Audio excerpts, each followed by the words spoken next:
विविध भारती पुणे. ठळक बातम्या.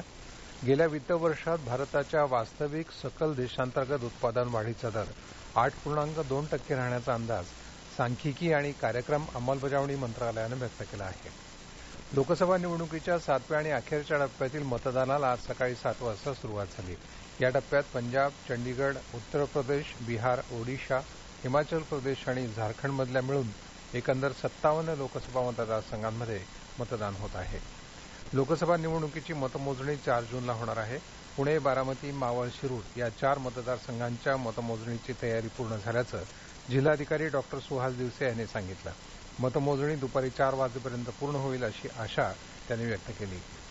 जनसंवाद, पत्रकारिता किंवा संबंधित क्षेत्रातील पदवीधर किंवा पदव्युत्तर पदवी किंवा पदविका प्राप्त विद्यार्थ्यांना जलशक्ती या विषयात उच्च शिक्षणासाठी जनसंवाद आंतरवासिता कार्यक्रम मंत्रालयानं घोषित केला आहे.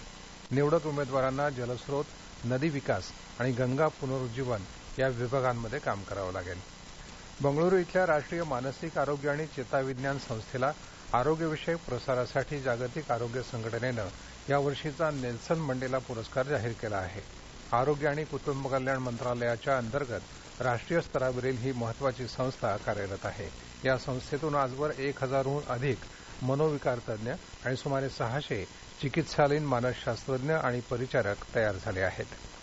नागपूरमधील 2 हवामान केंद्रांनी 50 अंश सेल्सिअसहून अधिक तापमानाची गुरुवारी केलेली नोंद चुकीची होती असं भूविज्ञान मंत्री किरेन रिजिजू यांनी स्पष्ट केलं आहे.